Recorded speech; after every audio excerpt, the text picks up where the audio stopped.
রাজধানীর মোহাম্মদপুর এলাকার শাহজাহান রোডের একটি বাসায় মালাইলা আফরোজ ও তার মেয়ে নাফিসা বিনতে আজিজকে কুপিয়ে হত্যা করা হয়েছে। তাদের বাসার গৃহকর্মী পলাতক রয়েছে, তাই পুলিশ ধারণা করছে গৃহকর্মী হত্যা করে পালিয়ে গেছে। নিহত নাফিসা মোহাম্মদপুর প্রিপারেটরি স্কুলের 9ম শ্রেণীর শিক্ষার্থী। সোমবার দুপুরে বিষয়টি নিশ্চিত করে তেজগাঁও বিভাগের মোহাম্মদপুর জোনের সহকারী পুলিশ কমিশনার মোহাম্মদ আবদুল্লাহ আল মামুন। তিনি বলেন, মোহাম্মদপুরের শাহজাহান রোডে মা ও মেয়ের গলাকাটা মরদেহ উদ্ধার করা হয়েছে। এই ঘটনায় বাসার গৃহপরিচারিকাকে সন্দেহ করা হচ্ছে। তার নাম পরিচয় নিশ্চিত হওয়া যায়নি। মোহাম্মদ আবদুল্লাহ আল মামুন বলেন, নিহতরা ভবনের 7 তলায় বসবাস করতেন। গৃহকর্তা আজিজুল ইসলাম সকালে কাজের উদ্দেশ্যে বের হয়ে যান। এরপর দুপুর 12টার দিকে এসে তিনি স্ত্রী ও মেয়েকে রক্তাক্ত অবস্থায় দেখতে পান।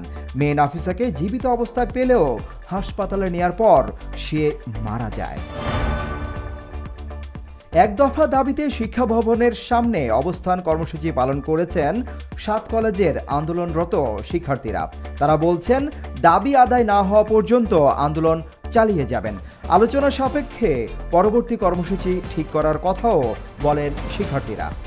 সোমবার সরেজমিনে দেখা গেছে, শিক্ষা ভবনের পেছনের অংশে 7 কলেজকে বিশ্ববিদ্যালয়ে রূপান্তর করার দাবিতে কর্মসূচি পালন করছেন 1.5 থেকে 200 শিক্ষার্থী। তারা স্লোগানে তাদের দাবির কথা তুলে ধরছেন। স্বরাষ্ট্র উপদেষ্টা লেফটেন্যান্ট জেনারেল অবসরপ্রাপ্ত মোহাম্মদ জাহাঙ্গীর আলম চৌধুরী বলেছেন, নির্বাচনের প্রস্তুতি মাশাআল্লাহ খুবই ভালো। সুষ্ঠু, গ্রহণযোগ্য ও উৎসবমুখর নির্বাচনের জন্য যত ধরনের প্রস্তুতি দরকার সবকিছুই নেওয়া হচ্ছে। সোমবার দুপুরে সচিবালয়ে আইন শৃঙ্খলা সংক্রান্ত উপদেষ্টা পরিষদ কমিটির সভা শেষে সাংবাদিকদের এক প্রশ্নের জবাবে তিনি একথা বলেন। নির্বাচনের প্রস্তুতি সম্পর্কে জানতে চাইলে স্বরাষ্ট্র উপদেষ্টা আরও বলেন, সব বাহিনী তাদের প্রশিক্ষণ চালিয়ে যাচ্ছে। বাহিনীগুলোর প্রশিক্ষণ কেমন হচ্ছে সে মান দেখার জন্য আমরা যাব। আশা করছি জানুয়ারির ভেতর প্রশিক্ষণ সমাপ্ত হবে।